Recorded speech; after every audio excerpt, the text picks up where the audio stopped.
Good evening, everyone, and welcome to your real estate show with thanks to Harcourts Tasmania. And a big thanks to everyone who watched our debut episode. We've certainly been really pleased with the feedback we've heard from people from right across Tasmania who are as excited as we are about providing you with the latest news and information about everything that's happening in the real estate industry across this wonderful state. We're going to get started straight away. Let's take a look at the Harcourts property profile.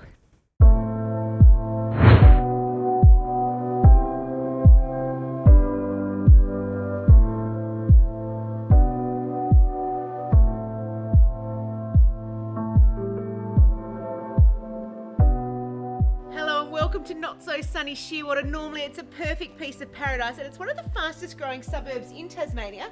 And today we're going to meet Wendy and have a look through a super townhouse here in Shearwater. If she's home. Hello Wendy. Hello Rach. Welcome to Shearwater Boulevard. Thank you. We'll go and have a look. Come on. Oh, Wendy, you've got me the bubbles. This is a fantastic little property. Fantastic property in the heart of Shearwater, Rach. Now, you've told me this is the jewel in the crown. Indeed. Why is that? It's a beautiful property in a complex of 5. Quite a rare property as it covers all demographics that would like to live in this area. Well, obviously retirees renowned for being in this area, but there's a pretty cool pool here that I reckon my kids would fit in pretty well. Absolutely. There's a lot of people that like low maintenance living. It's not just retirees that love these properties. Young people, small families, everybody likes a property like this one. And obviously this area is booming at the moment. Absolutely. Shearwater, Port Sorell, Hawley, it's an area that is very, very sought after. And the school is new, that's great. So it has a new school, it has a big shopping centre, and the township has had some really beautiful updates over the years as well. Well, let's go and have a look through this property and see if we can fit into Shearwater.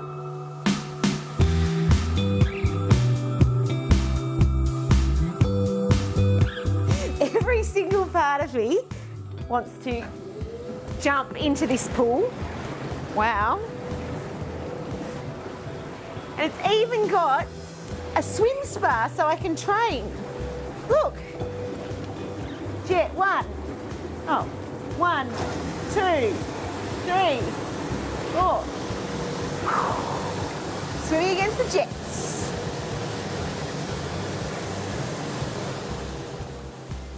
It's actually got good storage and I can see myself cooking dinner here, yelling at the children to get out of the spa. It's time for bed. Now, it's not a long way to the top, but there are 2 ways to the top. Come and have a look.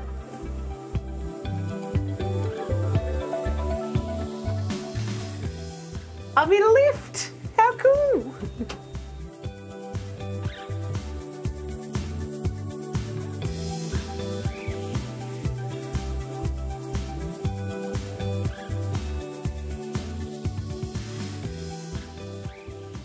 And there's an upstairs bar.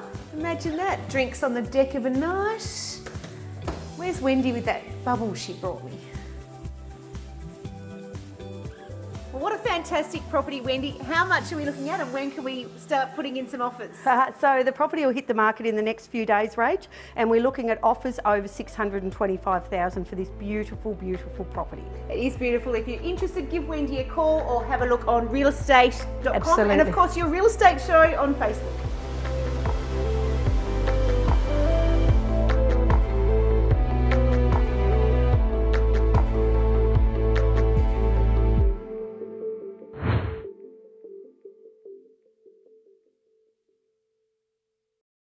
Yeah, I really need to start packing my bathers for these property profiles. Look, we've all heard how challenging it has been for many businesses across the state as a result of COVID-19. And with the borders reopening to all states except for Victoria and New South Wales on Monday, we thought it would be time to take a look at what's happening in the world of commercial real estate.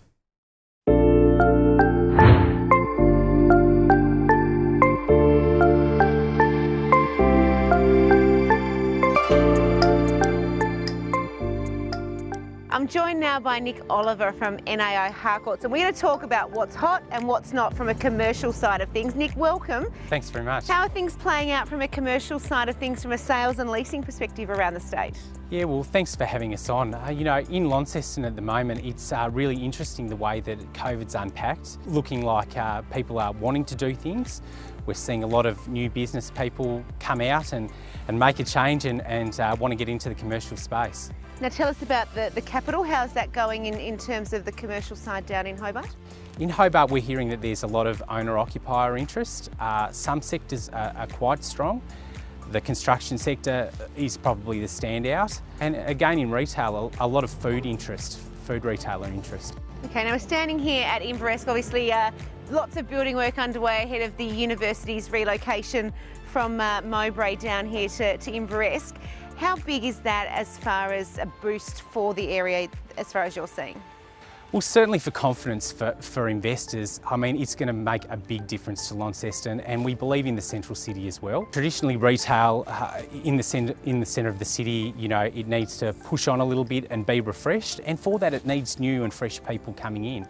And we feel like the uni and the interaction, the lifestyle here, it's really going to make a big difference. CBDs have been struggling for the last few years now. How do you see those areas picking up, and what needs to be done by investors or businesses or governments or councils to actually ensure that we can see those cities and CBDs becoming more vibrant again? There's a couple of things. Probably the new people coming in with fresh ideas and making the spaces fresh, a fresh format perhaps for the retail, and being able to work in both your sort of online presence with a physical presence. Having more people in the CBD gives it a buzz, so it's going to work well. And you've mentioned that a lot of businesses are trying to invest at the moment. I always say that, you know, diamonds are formed when the pressure is greatest. So COVID, what a time to be investing in businesses. What sectors are you seeing people really start to push into? Yeah, certainly construction. IT is a big one. You know, everybody's realised, you know, their reliance on it and the way they can use it. You know, people have been using different tools, Zoom meetings and all those other things, which before were just an idea for people, but now they're integrating them in what they're doing on a day-to-day basis. And we know even from the office perspective, people are doing some work at home, some work in the office, taking meetings in cafes and those sorts of things, which is really all positive things to see. And landlords have had to be pretty good as well over this journey recently. How expensive is it to get into really good prime office space, and is that going to be something that is, you know, deemed imperative by businesses in the future? So I think there's been a little bit of thinking by organisations about how they're going to work in the future. During this COVID period, there's been some organisations that have needed extra space, basically for the social distancing, but also the way that they work. But moving into the future, I think people have just had a really hard think about what operations need to be in the office and what operations are out in the field. And I think we're all going to start feeling really old once all these new young university students hit the city. The greater areas of Inveresk and the outer lying areas, they're going to benefit from that as well, aren't they? Absolutely, absolutely. I mean, we're already seeing it. It feels to us from an inquiry perspective that construction is just going bananas in Launceston at the moment, which is great to see. And all that confidence and vibrancy, you know, it's a great city to be in, and I think it'll just improve. And just finally, hotel development. We've had the Verge Hotel open recently. I know there's a lot of construction going on for Hobart CBD hotel space. Finally, once we do get some travellers back into the state, how important is that to see that those construction projects are still going ahead and that investment is still happening and for confidence levels? Listen, it's imperative. I mean, I think all the businesses around Launceston and in Tasmania, they see those as beacons, because what happens is the hotel gets developed and then the entire precinct gets a boost. So, you know, it's really great to see. We're getting investor inquiry already, although it's frustrated that they can't get down here, that, you know, Tassie's come through well, you've got a great lifestyle down here, and it's going to be a good place to invest in the future. So invest now, not later, otherwise you'll be paying more later. Indeed, the market's going to move. Yeah. Excellent, it's good to see. Thank you for joining us, Nick. Thank you.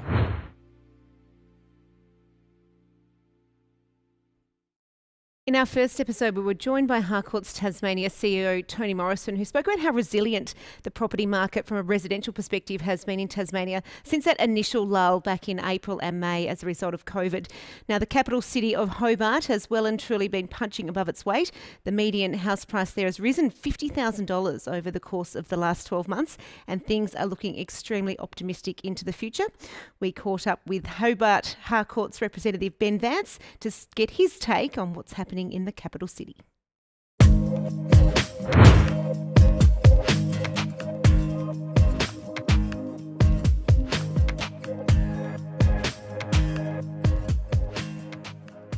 Well, Ben, thanks for having us in the beautiful sunny capital city of Hobart. Are things as bright and shiny from a property perspective? They are, Rachel. Yeah, look, fantastic here. Like, Hobart has enjoyed a really good time over the last 4 years now. We've had a really strong run with property.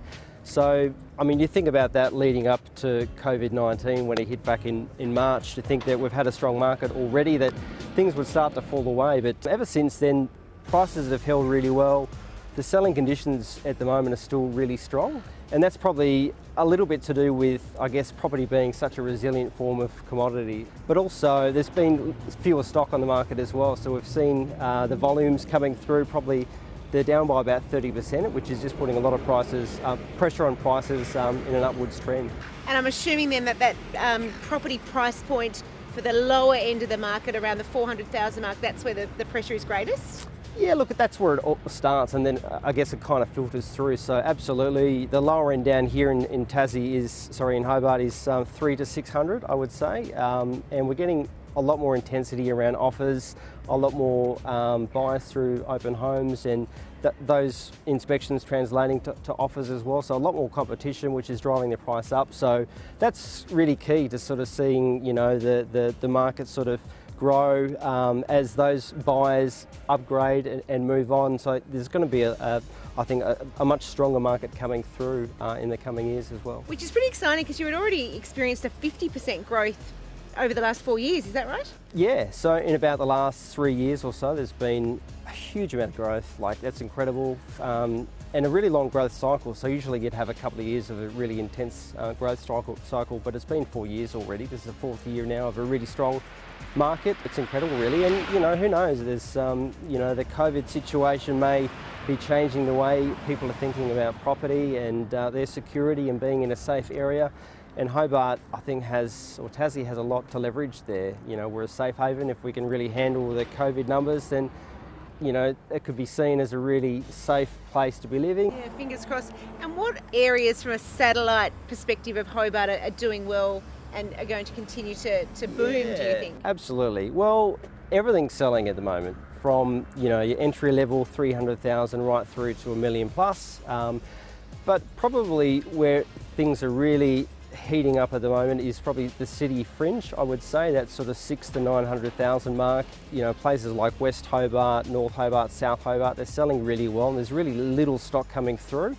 So when we are listing in that domain at the moment, we're getting a lot of interest. So.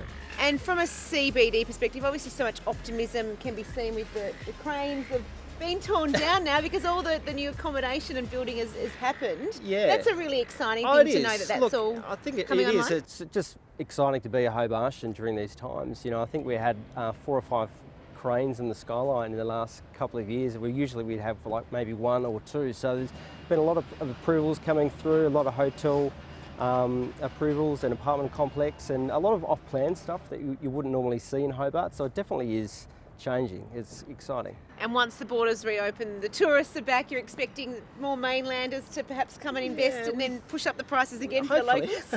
We think so. At the moment, we are still doing a lot of sight unseen transactions with mainlanders, so it is still happening, but it has become diluted, so there's less activity in that space. So we think absolutely when the borders open, there'll be more activity. And of course, you know, whenever you say to a buyer that you have another offer and there's some mainlanders involved in the, you know, bidding process, and then that usually wave some warning bells. So it's great from an agent perspective to have those buyers back in place. So I think we'll certainly see more activity there in the next few months. And still such a livable city, really, isn't it? So we're pretty lucky. Absolutely, yeah. Look, Hobart is an amazing place to live. It really is. It's easy for me to say that because I'm Hobartian, but Look, I think, you know, we've just sort of lifted the scale a little bit in terms of our, you know, food offerings and wine, seafood.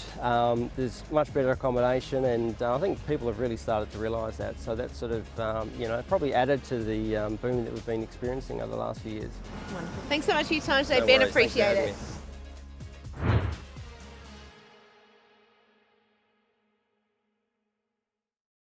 Well, after a long and wet winter, spring is finally in the air, thank goodness. And as you've heard from everyone on the show today, property is well and truly in short supply across the state, so it's a perfect time to sell.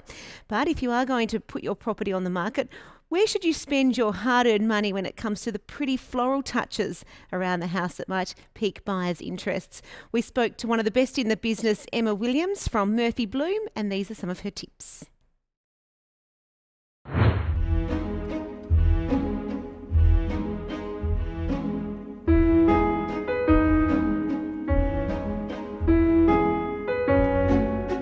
When you're styling your house for sale, I'd advise having one if you've got a sideboard or something when you first walk into the home. I'd have one there, I'd have one on your kitchen table or your kitchen bench, your lounge room. If you did have any little bud vases, you could put them on your bedside tables or in the bathroom. It's super important to get the right style depending on your property. For an older cottage or a beautiful terrace in St John Street, I'd suggest maybe more country style garden type flowers like ranunculus, like roses, like peonies, like the beautiful poppies for a pop of colour. For more of a modern style of home, I'd recommend natives, lots of foliage, orchids, tropical greenery. The most popular flower would definitely be the waratahs, the local waratahs. The ranunculus are really, really popular. Beautiful local roses, like the beautiful Tamar Valley Swanee Folly roses. They're beautiful, they're my absolute favourite. And magnolia. Magnolia foliage is always really popular as well. Dried flowers are super popular.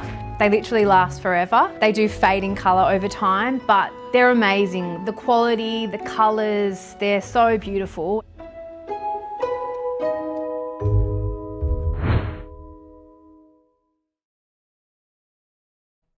Yeah, certainly a very pretty place to work. Thank you for that, Emma.